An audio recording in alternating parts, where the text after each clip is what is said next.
마음에 닿는 릴스 하나를 봤습니다. 발표회에 많은 사람들이 모여 있는데요. 한 아이가 그 발표회에서 표정이 굉장히 어두운 거예요. 처음에는 얘가 발표하려고 하니까 너무 긴장했나 했거든요. 근데 가만 보니까 이 아이가 주변을 두리번 하는 거예요. 무대에서 관객석을 이렇게 살피고 있는 거죠. 저는 그제서야 알았습니다. 이 아이가 엄마 아빠를 찾고 있구나, 이런 생각을 했거든요. 그 아이 입장에서 생각을 해봤어요. 그 아이가 지금 이 무대에 서기까지 얼마나 많이 연습을 했겠어요? 지금 이 순간은 내가 얼마나 이 무대에서 잘할 수 있을지가 중요한 게 아니라 무대를 보고 있는 엄마 아빠를 찾는 게 더 중요한 거예요. 엄마 아빠가 나를 보고 있는지 찾는 게 더 중요한 거예요. 조금의 시간이 지나니까 이 아이의 표정이 활짝 밝아졌어요. 눈이 반짝반짝해지고 웃음이 나고 관객석을 향해 막 손을 흔듭니다. 아마 엄마 아빠를 찾은 것 같아요. 환하게 웃더라고요. 발표를 이제 시작하기 전인데 엄마 아빠를 발견한 순간 모든 불안이 사라지고 얼굴에 환한 웃음이 피는 거죠. 근데 거기서 끝이 아니에요. 아이가 웃으면서 눈물을 닦기 시작합니다. 눈물을 닦아요. 그 조그만 손으로 눈물을 닦기 시작합니다. 아마도 그 눈물은 안도의 눈물이 아니었을까요? 아, 엄마 아빠가 거기서 날 보고 있었구나. 거기에 엄마 아빠가 있었구나. 아마 그 마음 때문에 아이 안에 울컥한 마음이 올라온 게 아닌가, 이런 생각을 해봤습니다.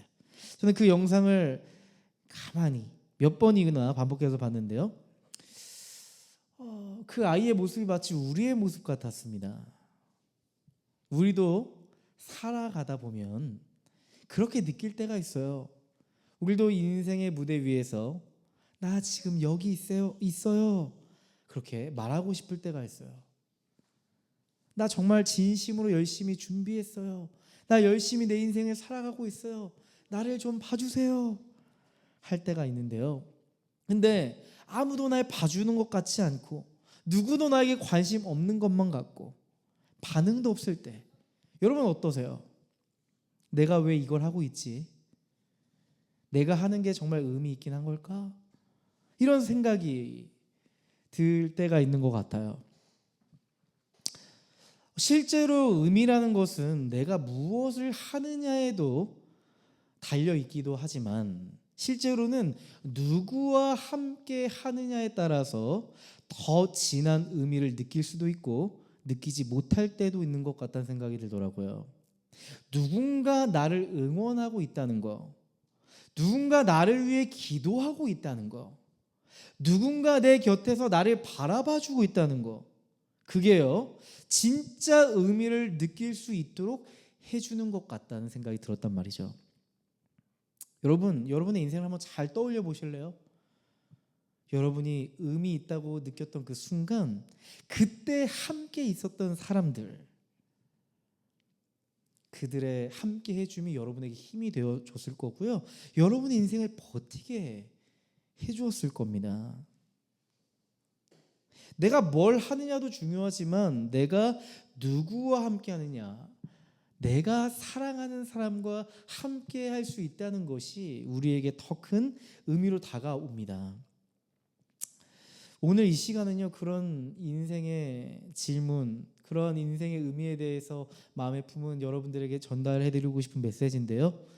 내가 하는 게 의미가 있는 건가 싶은 이들에게 주시는 하나님의 메시지예요.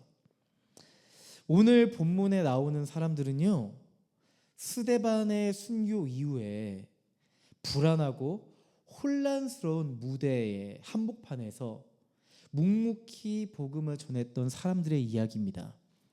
그런데요, 인상적인 게 한 가지가 있어요. 이들의 이름이 등장하지 않습니다. 사도행전 11장 20절 말씀 보시면요, 이렇게 써 있죠.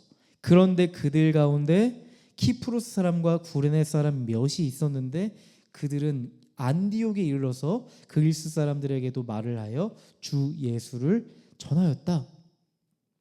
성경은 그 사람들에 대해서 이렇게만 표현합니다. 키프로스 사람과 구레 사람 몇이 있었는데 딱 그 정도로만 표현해요. 이름이 없고요. 직분도 없어요. 당연히 그들은 사도가 아니었겠고요. 목사도 아니고 그냥 아무것도 아닌 사람이라는 것을 우리는 알 수 있습니다.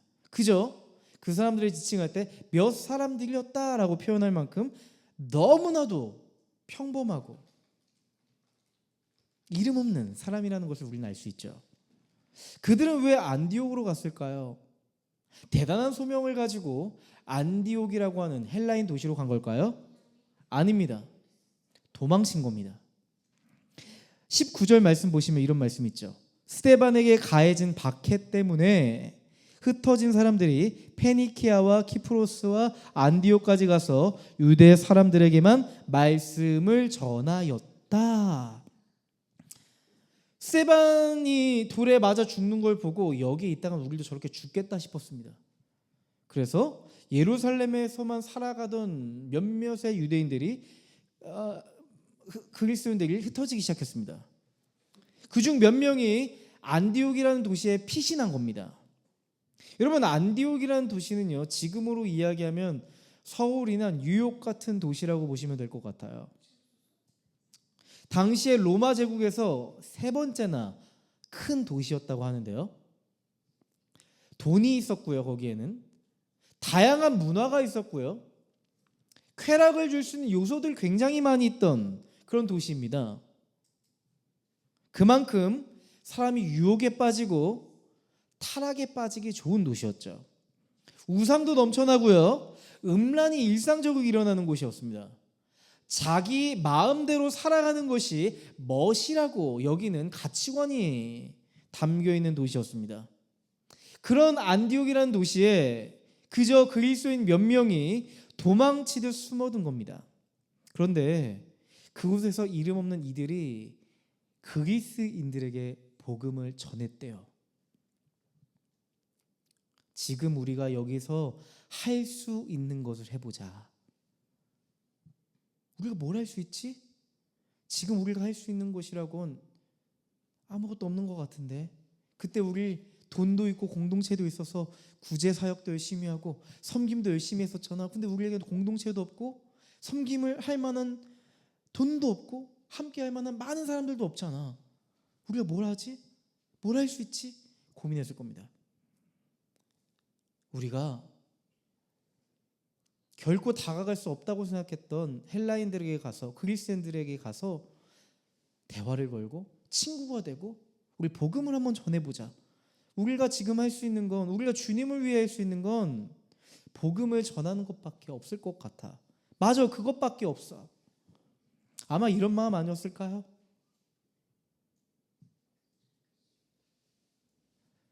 지금 그들이 살아가고 있는 그 땅은요, 그들에게조차 너무 생소하고 낯섭니다. 그들과 너무 가까이 하기에는 너무 타락한 도시의 사람들이에요. 내가 그들과 함께 하다가는 나까지 그렇게 더러워지고 타락할 것만 같은 사람들이 그리스인들이었거든요. 나와 전혀 다른 생각을 가진, 성향을 가진 사람들과 다가가서 대화를 해야 했고요. 친구가 되어야 했고요. 결국 그렇게 복음을 전하게 됐습니다. 여러분, 이 그리스 사람들, 예루살렘, 이스라엘 민족이 아니에요. 당연히 하나님도 모르고요. 율법과는 거리가 멀고요. 당연히 복음과는 전혀 상관없어 보이는 사람입니다. 여러분의 관계의 망 중에 복음과 전혀 어울리지 않는 사람들을 한번 떠올려 보세요. 그 사람이 지금 이 사람들이 떠올리는 그리스 사람이었다는 거죠. 이 사람들은 결코 복음을 받아들이지 않을 거야. 그랬던 그리스인들에게 복음을 전했답니다.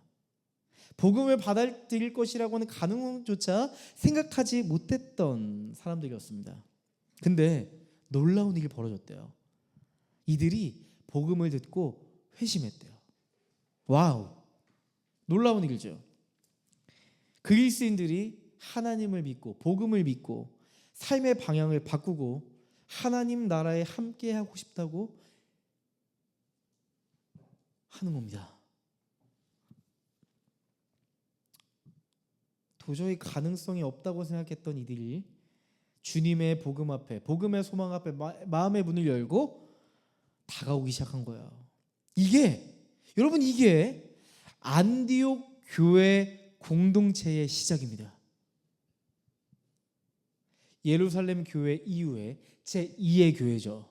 안디옥 교회 공동체의 시작입니다. 여러분, 다시 한번 안디옥이라는 도시를 생각해 보세요.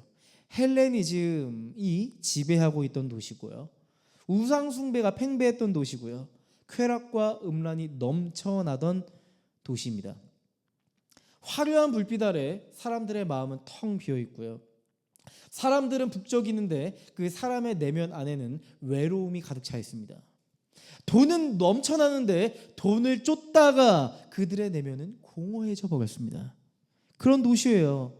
뒤집어 보면요, 그 도시는 주님의 소망이 필요한 도시였습니다. 그 도시에는 복음이 필요했습니다. 종교가 필요했던 것이 아닙니다. 거기에는 그 안디옥이라는 도시에는 이미 수많은 종교와 우상들이 질비해 있었어요. 그 안디옥이라는 도시에는 세상이 줄 수 없는 대안이 필요했습니다. 그런데 그 도시에 사는 어떤 사람도 인생의 길을 찾지 못하고 헤매이고 있는 겁니다. 다양하게 배워도, 돈을 가져도, 내가 원하는 꿈을 쫓아 성공해도 마음속 허전함을 채울 수 없었던 그 도시가 바로 안디옥이었죠.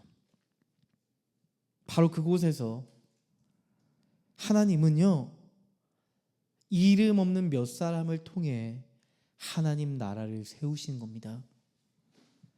하나님은요, 그 안디옥이란 도시에 교회를 세우신 겁니다. 여러분, 이 이야기는 단지 교회가 하나 생겼구나 라는 메시지를 주려고 하는 것이 아닙니다. 하나님은 그리스라고 하는, 헬라라고 하는 전혀 복음과 관계없는 그곳에 예수 공동체를 세우는 새 시대를 여신다는 것을 우리에게 보여주는 겁니다.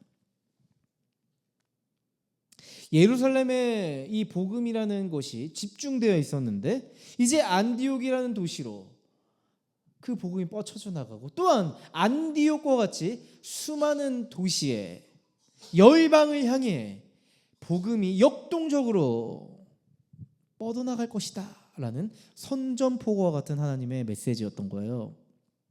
여러분, 근데 우리가 주목해서 봐야 될 한 가지 지점이 있는데요, 이 안디옥 교회의 시작은요, 하나님은 계획하셨지만 예루살렘 교회에서 계획해서 세운 교회 개척이 아니었습니다. 예루살렘 교회에서 정말 좋은 사람만 엄선해서 제자훈련 쫙 받고 선교훈련 받아서 이런 사람들을 파송시킨 게 아니었잖아요, 그죠? 이름난 리더들, 사도들을 파송해서 주도해서 일으킨 교회 개척이 아니었잖아요. 그저 무명의 몇 사람이 그저 그 도시에 있는 사람들 몇 명에게 복음을 전했을 뿐입니다. 성경에 그 교회가 이루어질 수밖에 없었던 한 가지 이유, 그걸 명확하게 표현하고 있어요. 21절 보시면요, 주님의 손이 그들과 함께 하시니, 주님의 손이 그들과 함께 하시니 수많은 사람이 믿고 주님께로 돌아왔다. 주님의 손이 이름 없는 몇 사람과 함께 하시니 수많은 사람이 주님을 믿고 돌아왔다.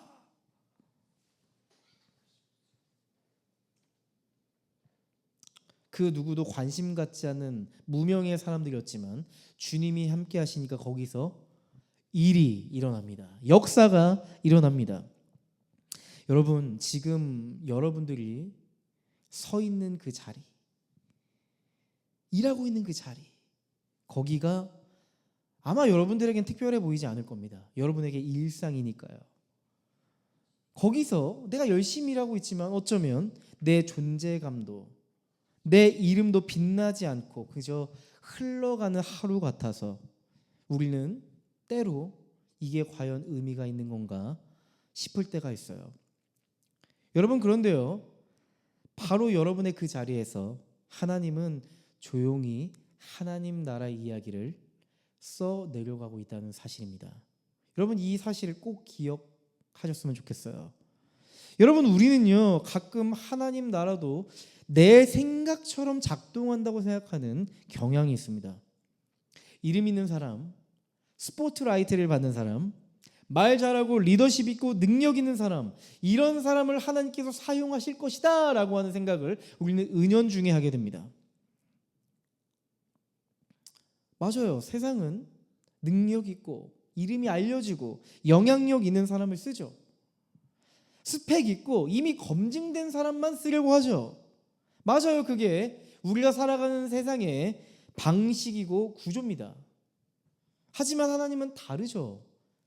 하나님은 차별 없이 여러분들을 사용하시는 분이십니다. 로마서 2장 11절 말씀을 제가 찾아보니까 이런 말씀이 있어요. 들어보세요. 선한 일을 하는 모든 사람에게는 먼저 유대 사람을 비롯하여 그리스 사람에게 이르기까지 영광과 존귀와 평강을 내리실 것입니다. 선한 일을 하는 모든 사람들에게는 12절 말씀에 이렇게 써 있어요. 하나님께서는 사람을 차별함이 없이 대하시기 때문입니다. 하나님께서는 사람을 차별함이 없이 대하시기 때문입니다. 하나님은 사람에 대해서 차별 없이 대하신대요. 여러분, 잘 생각해 보세요. 하나님은요, 여러분이 만약에 유명세를 갖게 되고 성공했고 돈이 생겼어요. 하나님은요, 여러분의 그 갖춰놓은 성과들, 유명세를 통해서 뭔가 해보려고 하는 속셈 1도 없으십니다. 여러분, 한번 생각해 보자고요. 하나님은 왜 이름 없는 사람도 사용하실까요? 이유는 간단합니다. 하나님 그분 자체가 이미 이름이 있는 분이잖아요. 사람들이 하나님을 팔로우하지 않을지라도 하나님은 그 존재만으로도 온 우주의 인플루언서이기 때문이죠. 그러니까 하나님은 굳이 우리를 통해 뭘 이루려고 하는 분이 아니에요. 우리가 잘나야 하나님이 빛나는 것도 아니고 우리가 성공해야만 하나님의 뜻이 성취되는 것도 아닙니다. 하나님은 우리가 잘나야만 뭔가 이루실 수 있는 분도 아닙니다. 로마서 2장 11절을 보면은 하나님 아까 힌트를 주셨죠. 선한 일을 하는 모든 사람에게는 이렇게 써 있어요. 선한 일을 하는 모든 사람에게는 하나님께서는 그 사람을 차별 없이 대하신다. 이렇게 써 있는 거예요. 선한 일. 선한 일이 뭘까요? 뭔가 대단하고 멋진 프로젝트일까요? 아닙니다. 하나님의 뜻을 기뻐하는 거. 하나님의 성품으로 맡겨진 인생을 묵묵히 살아내는 거. 그게 바로 하나님의 영광을 위한 삶이잖아요. 그게 바로 그리스도인의 선한 삶입니다. 여러분, 웨스트민스터 신앙고백 소요르문다 첫 시작을 보면요, 이렇게 써 있어요. 사람의 존재 목적이 나와 있는데요, 이렇게 써 있습니다. 사람의 제일 되는 목적은 하나님을 영화롭게 하고 그를 영원토록 즐거워하는 것이다. 사람의 제일 되는 목적이 뭐래요? 하나님의 영광을 위해 살아가는 것이다. 그런 다음에 한 가지를 더 붙이죠. 그냥 하나님의 영광을 위해 살아가면 됩니다 라고 하면 되는데 그를 영원토록 즐거워하는 것이다 이렇게 얘기해요. 그게 우리의 목적이래요. 하나님을 즐겁도록 여러분 사십시오 라고 하지 않습니다. 하나님 존재 그분만으로 여러분이 즐거워한다면 그것이 여러분의 인생의 목적이 될 겁니다. 이렇게 얘기하고 있어요. 곧 이렇게 볼 수 있겠죠. 하나님의 영광을 위한 게 뭘까? 우리 여러분 항상 궁금해하죠. 내 인생을 통해 하나님을 영광스럽게 한다는 게 뭘까? 우리는 굉장히 물음표를 던지며 살아가는데요. 이렇게 써 있잖아요. 하나님을 기뻐하는 것. 그 자체가 하나님께 영광이 된다. 우리의 존재의 목적이 된다. 이렇게 말을 하고 있어요. 여러분, 선한 일이라는 것은 바로 이것입니다. 하나님의 존재 목적대로 사는 것. 하나님의 영광을 위해 하나님을 기뻐하며 살아가는 것. 그것이 바로 우리에게 선한 일이죠. 더 쉽게 표현해 볼까요? 하나님이 원하시고 바라시는 그 일을 나도 하는 겁니다. 우리 엄마 아빠가 원하는 걸 나도 하는 거예요. 그게 엄마 아빠를 기뻐하는 얘기라는 거죠. 하나님은 이렇게 말씀하십니다. 하나님을 기뻐하고 하나님을 즐거워하며 살아갈 때 나는 너희를 차별 없이 대할 거고 차별 없이 너희를 사용하고 함께 할 거야. 너희가 이름이 있고 없고 그건 별로 중요하지 않아. 지금 막 시작했든 무수한 실패를 했든 나에겐 전혀 관계가 없어. 이렇게 말씀하십니다. 우리는 종종 내가 너무 연약하고 작아서 하나님께 쓰임받지 못한다 생각합니다. 내가 무명이라는 이유로, 내가 보잘것없다는 이유로, 내 상황이 비관적이라는 이유로, 사람들이 나를 좋지 않게 평가한다는 이유로 우리는 스스로 나의 가능성을 닫아버릴 때가 있어요. 여러분, 심리학에서 이런 거를 학습된 무기력이라고 부르잖아요. 반복된 실패를 경험하고 무관심을 겪으면 사람은요, 난 뭘 해도 안 될 것 같아 라고 하는 그런 생각이 빠집니다. 내가 뭘 해도 소용없다고 이렇게 느끼는 거예요. 그래서 뭘 해도 잘 안 될 것 같은 생각이 먼저 찾아오죠. 그래서 시도조차 하는 걸 두려워해요. 우리에게 굳은 살 같은 패배의식이 자리 잡고 있는 거예요. 여러분, 반드시 기억하세요. 이 생각은 결코 하나님이 주신 생각이 아닙니다. 사탄 마귀가 주는 생각이라고 생각하시면 될 것 같아요. 하나님이 결코 이런 생각을 우리에게 심어주시지 않습니다. 내가 마땅히 살아가야 할 미셔널 라이프를 주저하면서 생긴 생채기 스크래치일 뿐이에요. 우리가 하나님의 목적을 잃어버리고 그저 내 마음대로 살아가다가 생긴 스크래치일 뿐이라고요. 여러분, 복음은요, 내 인생의 무력의 늪을 끊어내는 메시지입니다. 여러분, 아무것도 하지 않으면 아무 일도 일어나지 않습니다. 아무것도 하지 않으면 아무 일도 일어나지 않아요. 정말 그래요. 오히려 내가 아무것도 하지 않은 내 모습을 보면서 여러분 어떠세요? 무기력감에 빠지실 겁니다. 내가 나에게 하나도 기대가 안 되실 거예요. 여러분, 그 마음이 여러분의 존재를 무너뜨리는 겁니다. 여러분이 혹시 여러분의 일터에서 누군가가 복음을 전하고 정말 하나님의 나에게 심겨놓으신 존재의 목적대로 살아가다가 여러분 실패했고 쓴 마음을 갖고 있다면 그건요, 여러분이 잘못해서가 아닙니다. 여러분이 하나님 나라를 위해 살고 있기 때문에 생기는 쓴 마음, 상처일 거예요. 이런 글귀를 봤어요.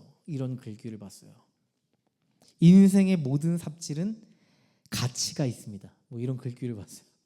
여러분 공감되세요? 인생의 모든 삽질은 가치가 있습니다. 저는 그 글귀를 보고요, 이런 생각을 했어요. 무슨 삽질이 의미가 있어? 이런 생각이 들었어요. 무슨 삽질이 의미가 있어? 싶더라고요. 근데 거기에 한 가지 좀 제 사족을 붙여봤어요. 복음을 위해 삽질을 하고 있다면 가치가 있는 걸까? 가치가 있네. 의미가 있네. 싶더라고요. 하나님 나라를 심고 복음의 소망을 전달하기 위해 삽질하는 거 의미가 있습니다. 하나님 나라를 위한 삽질은 가치가 있고 의미가 있습니다. 하나님은요, 결과를 기억하시지 않고 복음을 위해 삽을 든 여러분의 마음을 기억하시기 때문이죠. 여러분, 복음의 소망, 복음을 전하는 게 멀게만 느껴지시나요? 복음을 전하는 게 멀게만 느껴지세요? 여러분, 안디옥으로 흩어졌던 그 무명의 사람들을 떠올려 보시죠. 그들은요, 사실 어떠한 대단한 전략을, 기획을 가지고 있지 않았습니다. 야, 우리 안디옥이라는 도시를 품자. 우리 안디옥이라는 도시를 하나님 나라로 세우기 위해 집회를 열자, 기도회를 열자 하지 않았습니다. 그저 도망치다가 안디옥이라는 도시에 겨우 정착해서 지금 내가 할 수 있는 게 뭘까 가늠해 보다가 우리가 할 수 있는 걸 해보자 했을 뿐이에요. 나와 전혀 다른 삶의 체질을 가진 그리스인들에게 말을 걸었고 마음을 나누며 친구가 됐을 뿐이에요. 그리고 결국 엄청 기도했겠죠. 그때는 하나님 복음을 심어주세요, 용기를 주세요 하면서 복음을 전했습니다. 여러분, 소망의 이야기는 이렇게 시작되는 거죠. 나에게 맡겨주신 만큼 나에게 주신 것들로 한 걸음 한 걸음 나아가 보는 거예요.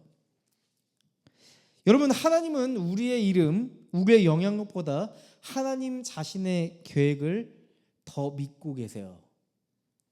그분의 계획은 분명합니다. 고린도전서 1장 27절 말씀 한번 제가 읽어드릴게요. 제가 청년 때 이 말씀에 엄청 위로받고 이 말씀으로 인해서 제가 할 수 있다는 용기를 갖게 됐던 말씀이거든요. 지혜 있는 자들을 부끄럽게 하시려고 세상의 어리석은 것들을 택하셨으며 강한 자들을 부끄럽게 하시려고 세상의 약한 것들을 택하셨습니다. 지혜 있는 자를 부끄럽게 하시려고 세상의 어리석은 것들을 택하셨으며 강한 자들을 부끄럽게 하시려고 세상의 약한 것들을 택하셨습니다. 놀랍죠? 하나님의 계획이. 하나님은 오히려 반전이세요.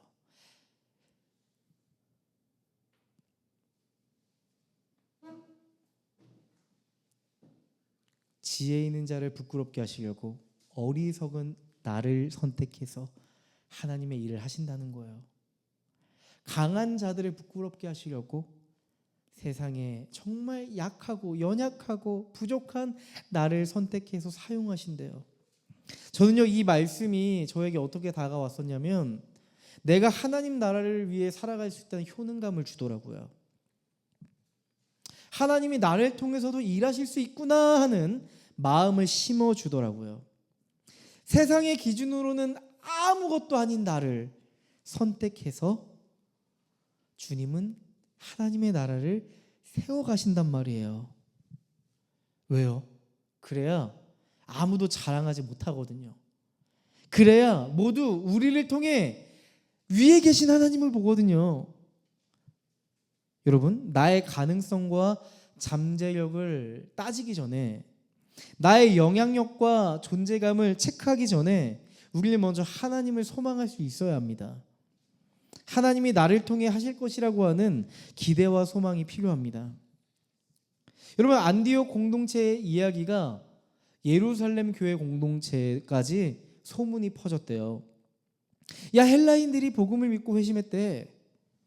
그런데 있잖아, 회심만 한 게 아니라 그 안디옥이란 도시에 교회가 세워졌대.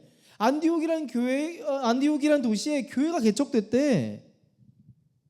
여러분, 예루살렘 교회 공동체 입장에선 결코 상상할 수 없던 일이었어요.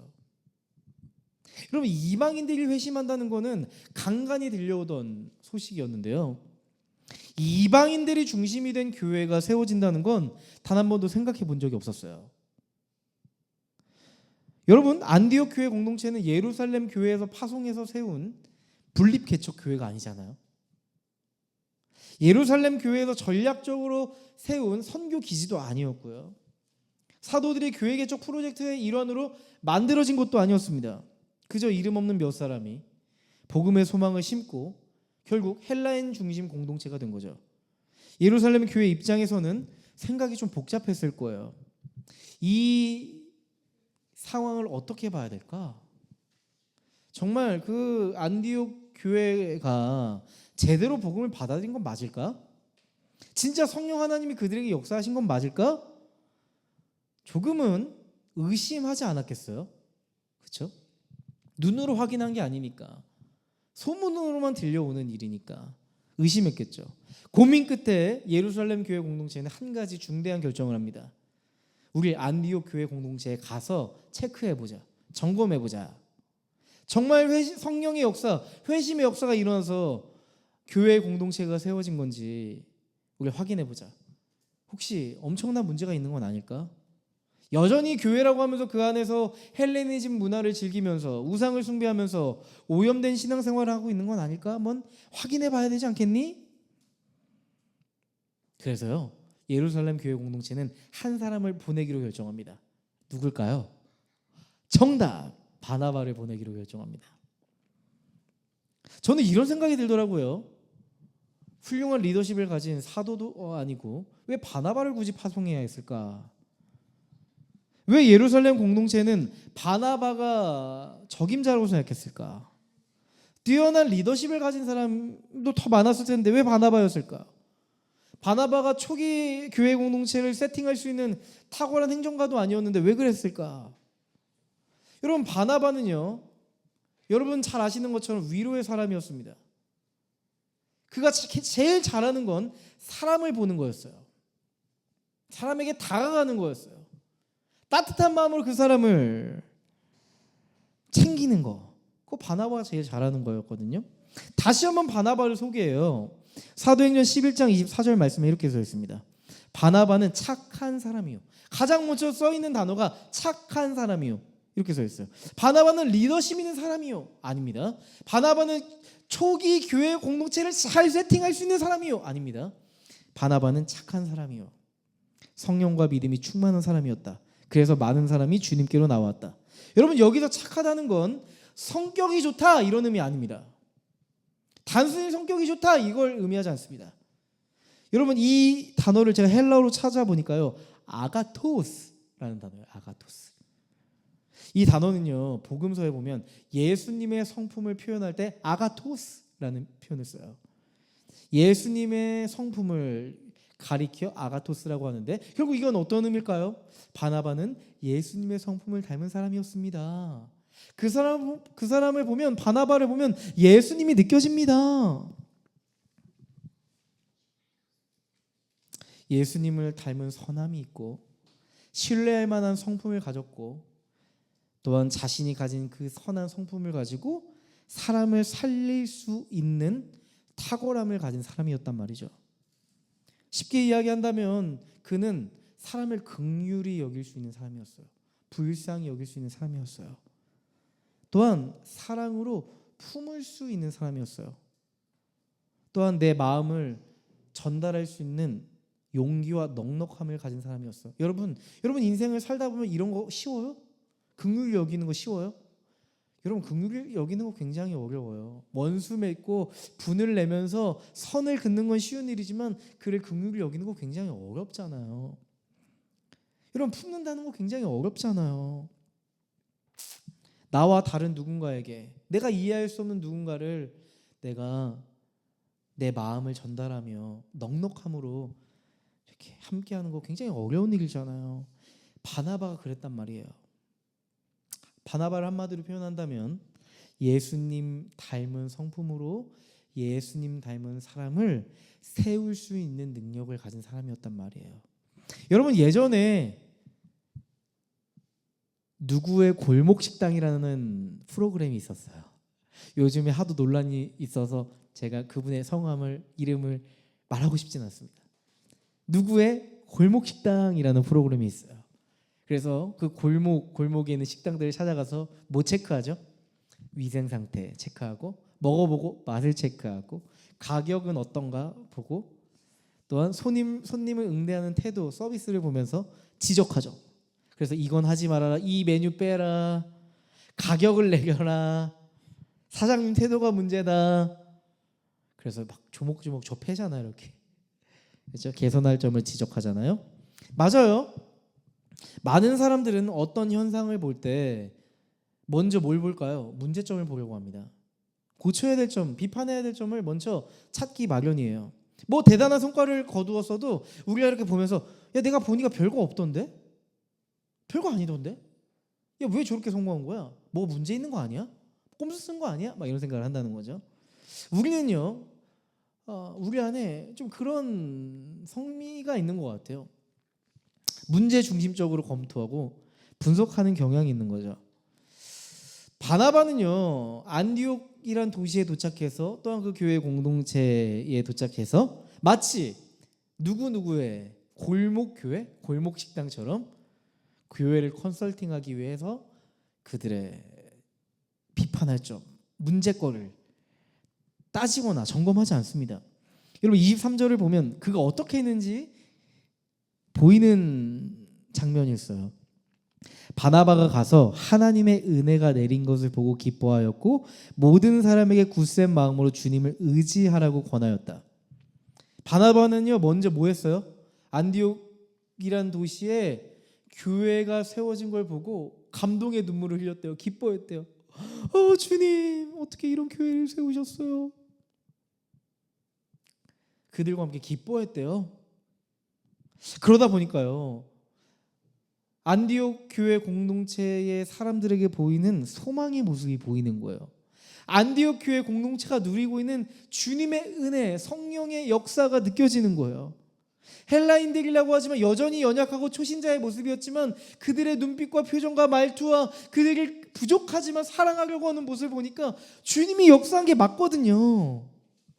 누군가는 그걸 봤을 때 여전히 부족하고 저들은 여전히 변해야 될 게 많다고 이야기하겠지만 분명히 복음이 심겨서 생기는 아름다운 역사가 그들 안에 있는 거예요.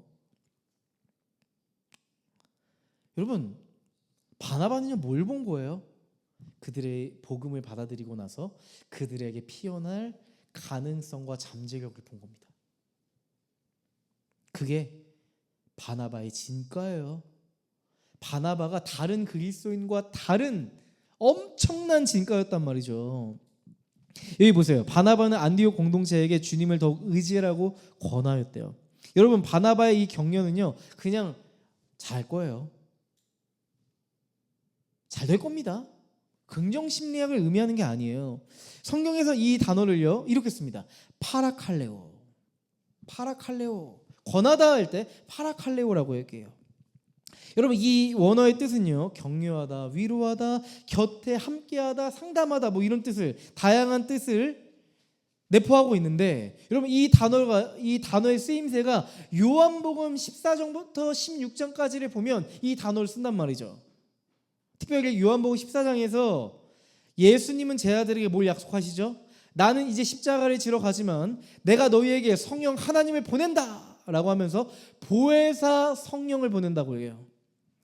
여러분 보혜사를 영어로 표현하면 헬퍼, 너희를 도우시는 이, 난 이제 십자가에 달려서 죽고 이제 너희와 함께하는 게 아무것도 없어 보이지만 성령 하나님이 너희를 도울 것이다 라고 할 때 나온 단어가 파라칼레오입니다.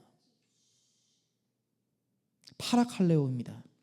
여러분 그러니까 안디옥 교회 공동체에서 바나바가 어떤 역할을 했는지 아시겠죠? 바나바는 눈에 보이는 성령 하나님과 같은 역할을 했던 겁니다.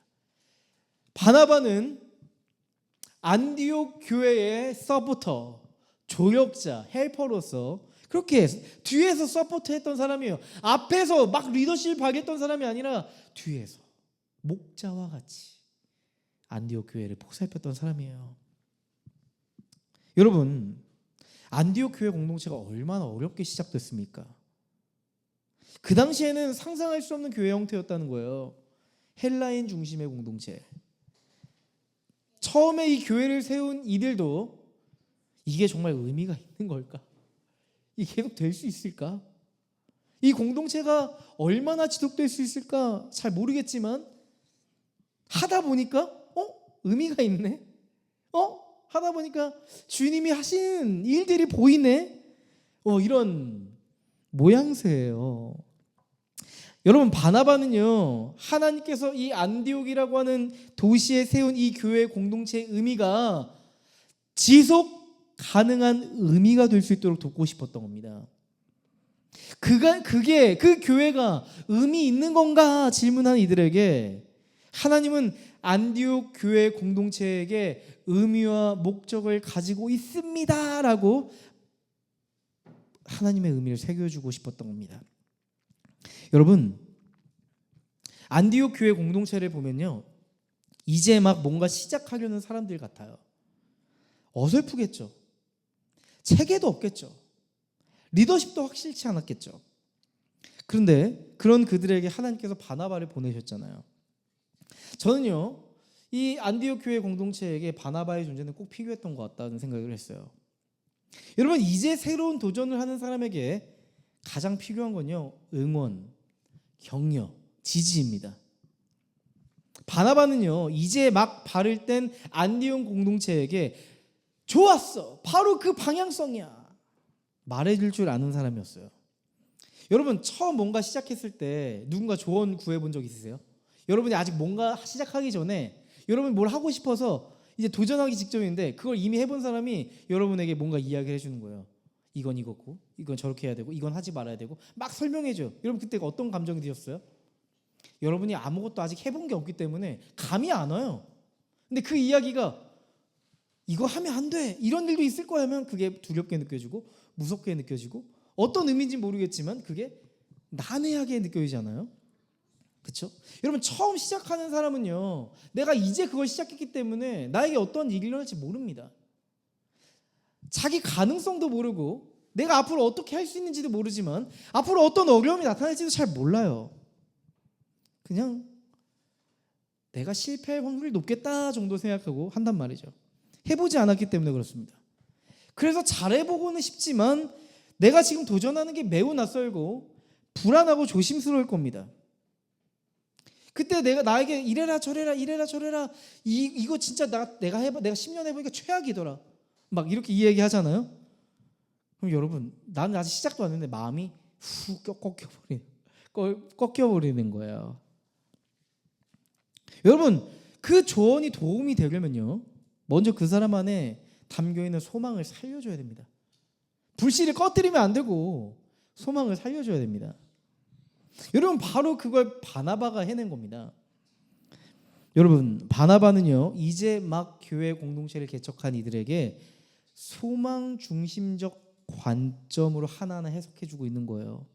거기에 의미를 부여해주고 있는 거예요. 여러분, 저는 오늘 이 말씀을 보면서 안디옥 교회와 우리 소망하는 교회를 이렇게 같이 놓고 보게 됐습니다. 우리 교회도 이제 막 시작한 공동체잖아요. 우리는 이제 태어난 교회로서 새로운 경험을 하나하나 하고 있잖아요. 지금 우리가 한 것보다 해 나가야 될 것들이 더 많이 있잖아요. 그렇죠?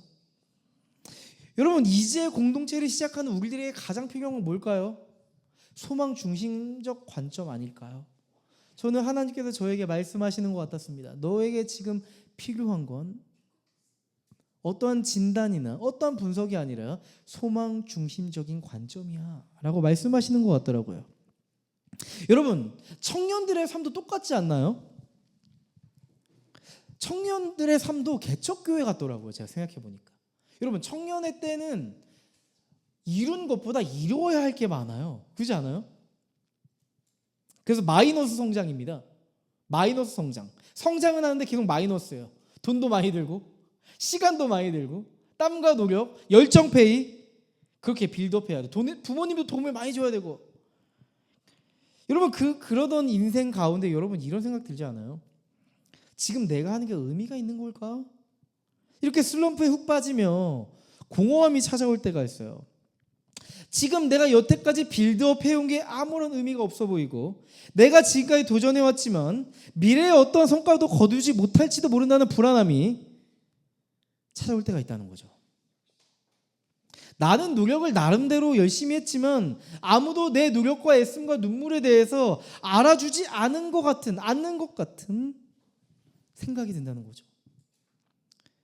의미 있는 삶을 사는 게 맞지만 스스로 나에게 의미가 없다고 할 만큼 넉다운에 빠질 때가 있단 말이에요.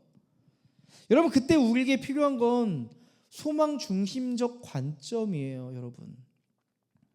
여러분, 소망의 관점으로 나 자신을 바라봐 줄 수 있어야 합니다. 또한 우리는 서로가 서로에게 소망 중심적 관점으로 이야기해 줄 수 있어야 합니다. 너가 지금까지 살아왔던 인생 의미 있었어. 너가 했던 그 실패와 고배도 의미 있었어. 하나님 아직 너 포기하시지 않았어. 하나님이 너를 바라보실 때 하나님은 기대하고 계셔. 하나님이 너의 소망 되어줄 거야. 이런 소망 중심적 관점이 우리에게 필요하고요. 또한 서로가 서로에게 나누어줘야 된다고 봐요. 하나님은 우리의 일상 속에서 소망을 주시는 것 같아요. 한 주간 우리 아내가 논문 쓰느라 맨날 12시에 왔어요. 그래서 이제 저는 하루 일과를 마치고 애들 저녁에 밥 차려주고 설거지하고 청소하고 막 지지고 볶으면서 이제 자려고 이렇게 누웠어요. 이제 애들이 다 잠들면 저도 이제 좀 평안하게 잘 수 있는 시간이죠. 근데요, 이렇게 인스타그램에 아무 생각 없이 릴스를 보는데, 여러분 그럴 때 있지 않으세요? 릴스가 내 마음을 딱 알아주는 것 같을 때 내 마음에 생각하고 있는 게 릴스로 딱 나올 때가 있단 말이죠. 어떻게 내 마음을 이렇게 꿰뚫어 보는지 릴스가 내게 필요한 메시지가 탁탁 나올 때가 있단 말이에요. 제가 그랬던 것 같아요. 첫 번째, 제가 제 기억에 남는 거, 감정에 지배되지 마세요 라는 메시지가 딱 나오는 거예요. 아 맞아, 그치, 부정적인 감정에 지배될 때 내가 나를 더 힘들게 하지. 1단계. 두 번째는요, 이게 써 있는 거예요. 좋은 남편 10가지 리스트인 거예요. 하나 체크해 봤거든요. 오, 나는 좋은 남편이구나. 나 잘하고 있구나. 나 10가지 거의 뭐 체크할 만한데, 뭐 다른 사람이 보면 어떨지 모르겠지만 제가 저 자신을 봤을 때 이 정도면 10가지 체크할 만한데, 아, 나 잘 살고 있구나. 이렇게 남편으로서의 소망을 갖게 됐고요. 근데 마지막에 딱 하나님께서 주신 메시지, 릴스를 통해서 하나님이 너를 사랑하신대, 이 메시지였어요. 눈물 버튼이죠. 하나님이 너를 사랑하신대. 고단한 인생 속에 하나님이 나를 사랑하신다는 그 메시지가 얼마나 우리의 소망이 되나요? 아 그래, 결론은 이거구나. 하나님이 나를 사랑하시지. 여러분, 소망의 관점에서 하나님도 나를 바라보고 계시는구나. 여러분 느끼실 때가 있을 거예요. 나에게 소망의 메시지를 전하기 위해서 어떤 경로로든 링크를 걸고 계시구나. 소망의 시선으로 나를 바라보신 하나님, 여러분 그걸 느끼실 수 있었으면 좋겠습니다. 여러분 교회를 이루어가면서도 마찬가지 아닐까요? 우리도 교회를 세워가면서 소망 중심적 관점으로 우리 서로를 바라보고 우리의 지금과 미래를 바라본다면 얼마나 좋을까요? 그렇다고 한다면 우리 교회 공동체가 앞으로 갈 가능성과 잠재력을 선명하게 볼 수 있을 겁니다. 또한 우리가 앞으로 도전해야 될 영역이 무엇일까에 대해서 알 수 있을 겁니다. 내가 품어야 될 사람들도 보이기 시작할 겁니다. 여러분, 소망 중심적 관점에 한 가지 특징이 있어요. 절망에 놓인 사람들에게 소망을 주어서 회복시키고 싶어 합니다. 반드시 소망을 가진 사람들은 절망을 가진 이들에게 소망을 주어 회복시키고 싶어 하거든요. 여러분 한번 생각해 보자고요. 바나바가 안디옥 교회 공동체를 문제 중심적으로 해석했다면, 분석했다면 문제가 한두 개가 아니었을 겁니다. 당연히 헬라인들은 여전히 헬레니즘 문화에 세관에 노출되어 있었을 거예요. 여전히 말도 거칠고요. 삶의 그 예전의 옛사람의 습관들이 남아 있었을 거고요. 우상 숭배의 흔적이 여전히 있었을 겁니다. 이 사람들이 제자 훈련을 제대로 받은 것도 아니고 복음을 제대로 아직 이해하지 못한 초신자들이었기 때문에 그렇습니다. 바나바는 그 모습을 문제로만 보지 않았습니다. 아, 얘네 큰일이네. 성경도 안 읽고 기도도 안 읽고 예수님이 하신 일도 제대로 모르고 안디옥 공동체 미래 과연 될까? 이렇게 생각하지 않고 바나바는요, 한 가지만 생각한 거예요. 안디옥 공동체에 담겨있는 하나님의 가능성은 뭘까? 바로 이게 소망 중심적 관점이죠. 그리고 또 한 가지로 파생됩니다. 이 고민은요, 내가 지금 이 안디옥 공동체에게 실질적으로 도움을 줄 수 있는 게 뭘까? 이 교회가 진짜 건강하게 세워지기 위해서 내가 어떤 도움을 줘야 될까? 이 공동체가 지속 가능하려면, 정말 예수님을 먹이려 한 교회가 되려면 어떻게 해야 될까? 그러다가 이 바나바가 아이디어를 떠올려요. 누굴 떠올릴까요? 바나나. 이 바나바가요, 사울을 떠올립니다. 사울. 여러분, 사울이 어떤 사람인지 아시잖아요. 사울은요, 박해자였습니다. 회심 이후에 사울을 사람들이 믿어줬어요? 아무도 안 믿어줬잖아요. 여러분, 이 사울의 과거가 너무 심각해서 사울을 사용했어요, 안 사용했어요? 사람들은 함께 하려고 하지 않아요. 그를 하나님 나라에 도움이 될 만한 어떤 제목으로 보지 않았어요. 그저 사울은 두려움이었죠. 의심했잖아요. 사울, 걔 회심한 거 맞아? 이렇게 사람들 눈치를 봤다가 결국 어떻게 됐죠? 예루살렘에 남지 못하고 어디로 갔어요? 그의 고향 다소로 돌아갔잖아요. 그렇죠? 바나바가요 안디옥에 있다가 직접 사울의 고향 다소로 찾아갑니다. 사울을 만나기 위해서 지금 만나러 갑니다.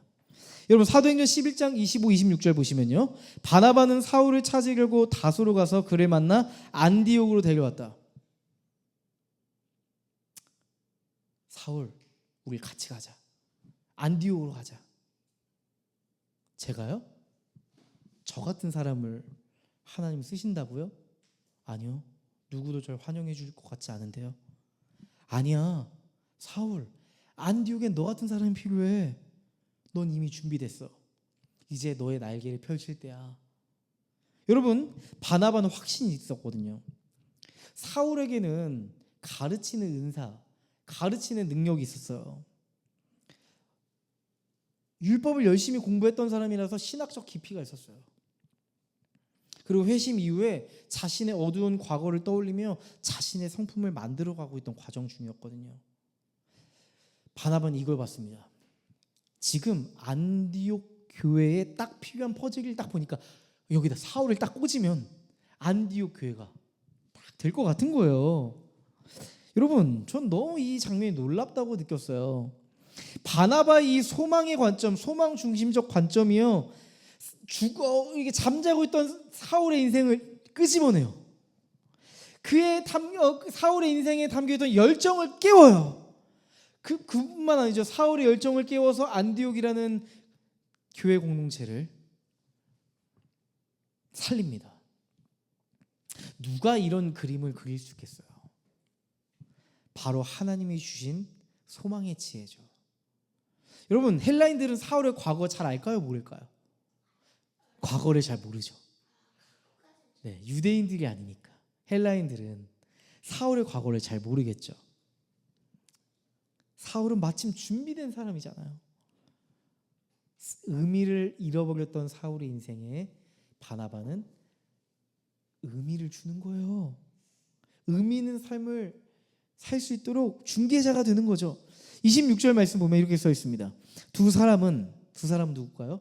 바나바와 사울은 1년 동안 줄곧 거기에 머물면서 교회에서 모임을 가지고 많은 사람을 가르쳤다. 여러분, 이 일로 인해서 안디옥 교회는 더욱 풍성해졌고 예수의 제자들이 더 많이 생겨났습니다. 그리고 사울이라는 사람의 사역이 비로소 시작된 거예요. 여러분, 우리의 삶에도 이런 바나바와 같은 사람이 있어서 여러분이 여기까지 온 거 아닐까요? 여러분 혼자 신앙생활 열심히 잘해서 여기까지 오신 거예요? 아마 여러분을 발굴해낸 바나바와 같은 사람들이 여러분에게 있었을 겁니다. 아무도 날 기대하지 못할 때, 나에게 그 누구도 기대하지 않았을 때 나를 기대하며 나에게 손을 내밀어 준 사람, 나에게 다가와 준 사람 아마 있었을 겁니다. 그 덕분에 여러분이 살아났던 순간들이 있었을 겁니다. 이제 우리가 그 역할을 해야 되지 않을까요? 지금 여러분의 삶터 주변에, 여러분 곁에 가능성은 보이는데 아무도 그 가능성을 알아봐 주지 못하는 사람들이 여러분의 인생에 심겨져 있을지 모릅니다. 사울과 같은 사람, 그 사람이 하나님이 여러분에게 보내주신 사울과 같은 사람일지 모른다는 생각이 들었어요. 여러분이 그 사람의 바나바가 되어줄 수 있습니다. 하나님이 이 쓰시는 이 연결고리는요, 가능성에서만 시작되진 않더라고요. 소망의 시선을 가져야만 그 연결고리, 네트워크가 보이더라고요. 여러분, 안디옥 교회는 참 묘한 공동체 아닌가 싶어요. 혈통도 배경도 언어도 다 다른, 유대인도 조금 있고 헬라인들이 더 많은, 출신도 인생 성장 배경 경험도 다 다른 그런 사람들의 공동체가 이 안디옥 교회였잖아요. 여러분 26절 말씀 보니까 이들이요 처음으로 하나의 이름을 갖게 됩니다. 하나의 이름. 들어보세요. 제자들은 안디옥에서 처음으로 그리스도인이라고 불렸다. 그리스도인. 여러분, 성경에서 처음으로 그리스도인이라는 단어가 여기에 등장해요. 안디옥 교회를 지칭해서, 안디옥 교회 사람들 한 명 한 명을 보면서 그리스도인이라는 이름을 붙였대요. 예루살렘 교회 아닙니다. 안디옥 교회, 헬라인들이 중심된 이 교회를 보면서 사람들이 저들이 그리스도인이구나 라고 얘기했다는 겁니다. 자신 스스로 붙인 이름이 아니고요, 교회 밖 사람들이 붙여준 이름이었습니다. 저렇게 살아가는 사람들이 예수를 따르는 사람들이고 저런 사람들이 그리스도인들이구나. 여러분, 이건 굉장한 포인트입니다. 여러분, 우리는 보통 그렇잖아요. 타이틀이 참 중요하지 않아요? 타이틀. 사람은요, 타이틀이 있어야 움직입니다. 직함이 하나 있어야 됩니다. 어떤 포지션이 정확하게 있어야지 움직입니다. 교회 안에서도 보세요. 청년부 안에서 회장하고 찬양 인도자하고 핵심 주요 보직에 있을 때 굉장히 열심히 하다가 그 보직이 다 떨어지고 그냥 아무것도 없는 청년으로 남잖아요. 교회에서 잘 안 보여요. 열심히 안 해요. 교회에서조차 타이틀이 없으면 잘하지 않으려고 합니다. 세상이 그래요. 내가 어떤 사람입니다 하고 소개해야 인정받는 구조고, 내가 어떤 타이틀이 있어야 내가 뭐라도 해볼 수 있는 구조 속에 우리가 살아가니까요. 여러분, 근데 안디옥 교회는 그 반대의 메커니즘으로 돌아갑니다. 타이틀이 있어서 그렇게 살았던 게 아니고, 타이틀이 없었어요 처음에. 근데 삶으로 먼저 살아냈어요. 그냥 사랑과 정의로 예수 닮은 모습으로 그냥 살아갔어요. 그렇게 살다 보니까 그게 내 정체성이 되고 결국 타이틀이 돼버린 거예요. 여러분, 이게 바로 그리스도인들의 삶의 모습입니다. 이게 그리스도인들이 살아가야 될 삶의 방식입니다. 여러분, 우리는 세상을 살아가면서 나에게도 타이틀이 필요해. 나를 증명해 줄 수 있는 어떤 직업을 가지고 내 타이틀을 붙이고 싶어 하지만, 여러분, 실제로 우리에게 필요한 건 내가 내 인생을 살아내며 형성되는 그리스도인이라는 정체성이에요. 하나님이 보시는 진짜 나의 모습은 어떠한 역할, 어떠한 타이틀을 가진 나가 아니고 하나님 나라를 위한 방향성으로 살아가고 있는 나를 보시거든요. 여러분, 27절 30절을 보면요, 그 안디옥 교회에도 위기가 찾아옵니다. 안디옥 교회에 엄청난 흉년이 닥칩니다. 이 흉년은 전 세계적 흉년이에요. 28절부터 30절까지의 말씀 보면요, 이래요. 그 가운데 아가보라는 사람이 성령의 감동을 받아서 일어나 온 세계에 큰 기근이 들 것이라고 예언하였다. 바로 그 기근이 글라우디오 황제 때였다. 그래서 제자들은 각각 자기 형편에 따라 몫을 정하여 유대에 사는 신도들에게 구제금을 보내기로 결정하였다. 그들은 그대로 실행해서 바나바와 사울 편에 그것을 장로들에게 보냈다. 여러분, 놀라운 안디옥 교회의 변화와 성장의 모습입니다. 지금 오늘 내용을 보면요, 전 세계적인 흉년이 들었대요. 그러니까 안디옥이라는 도시에 엄청난 흉년이 들었죠. 그러니까 교회 구성원들이 다 먹고 살기 힘들어진 겁니다. 근데 안디옥 교회 공동체가 예루살렘 교회를 돕기 위해 나섰대요. 여러분, 이건 단순히 안디옥 교회가 예루살렘 교회를 돕기 위해 돈을 모았다 이 정도로 해석되면 안 돼요. 이건요, 교회 공동체가 성장했다는 증거입니다. 여러분, 심리학에서 한 사람이 처음엔 자기 돌봄을 하다가 타인을 향한 돌봄까지 확대가 될 때 심리적 성숙이 이루어졌다, 이렇게 이야기합니다. 지금 안디옥 교회가 그 지점에 도달한 거예요. 야, 우리도 힘들대 우리 교회 챙겨야지가 아니고, 우리에게 있는 사랑을 어떻게 하면 조금이라도 흘려보낼 수 있을까 하면서 예루살렘 교회에 다가간 거죠. 여러분, 그리스도인이라는 이름이 붙였다 하면서 이 스토리가 나오는 거예요. 바로 뒤에. 바로 이게 바로 안디옥 교회에 살아가는 그리스도인들의 품격이었고 삶의 무게였다는 것을 우리에게 보여주는 겁니다. 여러분, 이건 다시 한번 이야기하지만 타이틀에 새겨진 의미가 아니에요. 그냥 교회였다, 안디옥 교회가 개척됐다, 그들이 그리스도인이 됐다, 이 정도 의미가 아니라 삶 속에서 살아가며 생긴 정체성이었다는 거죠. 저는요, 안디옥 교회 공동체를 보면서 우리가 살아가야 될 삶의 모습이 바로 여기에 있다는 생각이 들었습니다. 여러분, 사람들이 아마도 우리의 삶의 의미를 몰라줄지 모릅니다. 의심할 수도 있습니다. 나 스스로도 내가 하고 있는 게 과연 맞는 건가, 의미가 있는 건가 의심할 수도 있습니다. 그때 이런 생각이 드실걸요. 내가 지금 얼마나 많은 것을 이루었고, 내가 지금 얼마나 많은 영향력을 가졌고, 사람들이 나를 인정하고 있는가 따지게 될 겁니다. 여러분, 여기서 내 삶을 그렇게 판단하고 규정하지 않고 내가 어떤 방향으로 살아가고 있는가, 이 한 가지를 체크해 주세요. 그것만 제대로 확인하면 여러분의 삶을 통해 주님의 나라가 세워질 겁니다. 내가 하나님 나라를 위한 방향으로 올곧게 살아가고 있다면 충분해. 그 자체로 의미 있어. 그렇게 우리가 우리 스스로에게 주님의 마음으로 이야기해 줄 수 있어야 합니다. 그게 결국 세상 속에서 우리를 그리스도인으로 불리게 할 겁니다. 세상 사람들과 다른 매력적인 삶의 방식으로 살아가는 이들로 결국 사람들이 우리를 보게 될 겁니다.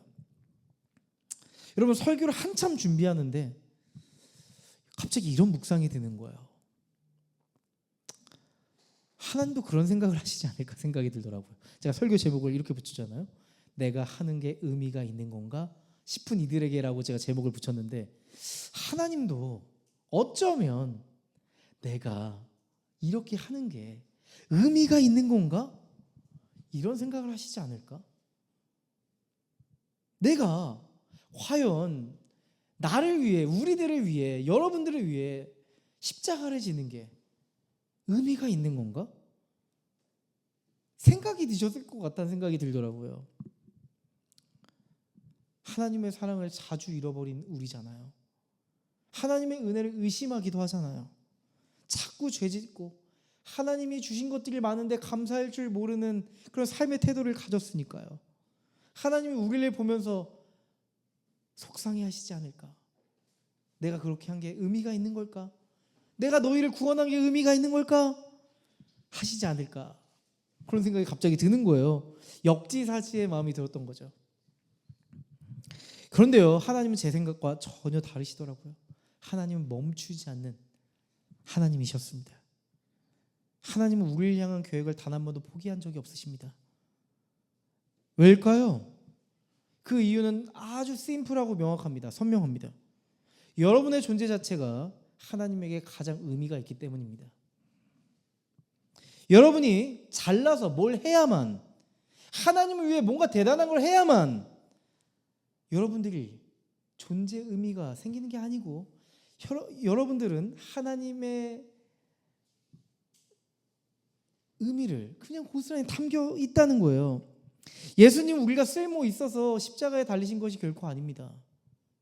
그저 우리 존재 자체를 사랑하시기에 자기 목숨을 십자가에 내어주신 거죠.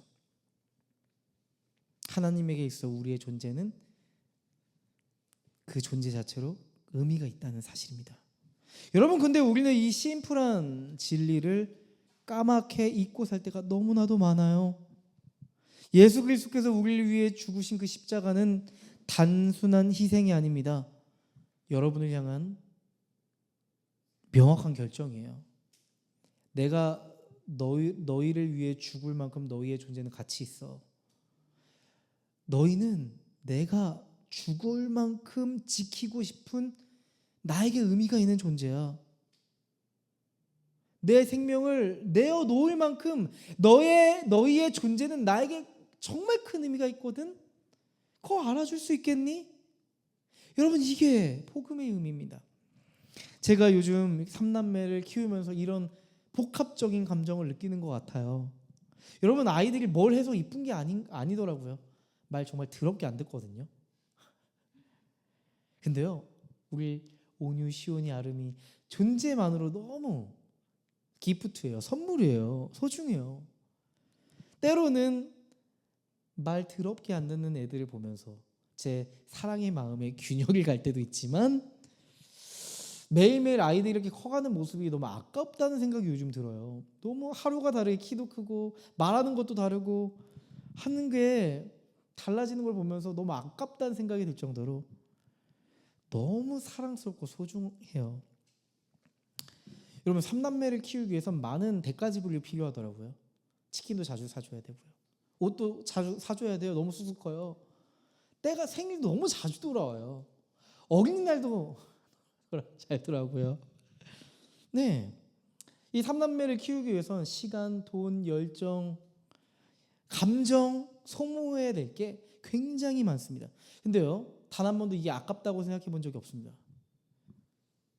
희생이라고 느껴지지 않는 만큼 저는 아이들을 양육하는 걸 희생이라고 단 한 번도 생각해 본 적이 없거든요. 희생이라고 느껴지지 않을 만큼 우리 아이들의 존재가 저에겐 굉장히 의미가 있는 겁니다. 이게 바로 하나님 아버지의 마음 아닐까요? 자녀된 여러분을 바라보시는 주님의 마음 아닐까요?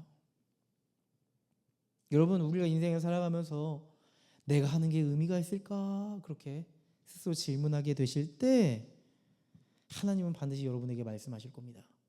유은아, 너의 존재 자체가 나에게 의미야. 내가 너를 위해 십자가에 죽을 만큼 너는 내게 가장 소중한 의미란다. 너가 스스로 아무 의미가 없다고 느꼈던 그 순간에도 난 너에 대한 의미를 단 한 번도 잊은 적이 없어. 여러분, 복음은요, 삶의 무게를 우리에게 더해주지 않습니다. 이미 그분으로부터 받은 그 사랑으로 인해, 그 사랑의 무게로 인해 우리가 그 연료로 살아가게 합니다. 여러분, 지금 여러분이 일터에서, 가정에서, 교회에서 살아내고 있는 여러분의 그 선함, 진실함, 고군분투, 이런 것들요, 여러분 절대 헛되지 않습니다. 기억해 주세요. 절대 헛되지 않습니다. 아무도 알아주지 않는다고 할지라도 하나님은 분명하게 알고 계십니다. 하나님은 여러분의 삶에 담긴 그 고군분투를 결코 의미 없다 말씀하시지 않을 겁니다. 예수님이 여러분들에게 이렇게 말씀하시지 않을까요? 여러분, 하나님의 마음을 여러분에게 대신 전합니다. 유은아, 나를 위해 그렇게 묵묵히 살아내주어 고맙단다. 하나님 나라를 위해 쓰는 너의 마음을 나는 잘 알고 있단다. 너 안에 내가 있으니 너가 가는 그곳에 결국 예수 그리스도가 심기고 말 거야. 그게 바로 주님의 마음입니다. 여러분, 주님의 마음은 우리를 살게 합니다. 주님의 그 격려와 응원이 여러분에게 소망할 수 있는 삶을 살아가게 할 겁니다. 여러분, 한 주간 승리하시고요, 힘냈으면 좋겠습니다. 우리 서로에게 화이팅 한번 할까요? 화이팅! 화이팅!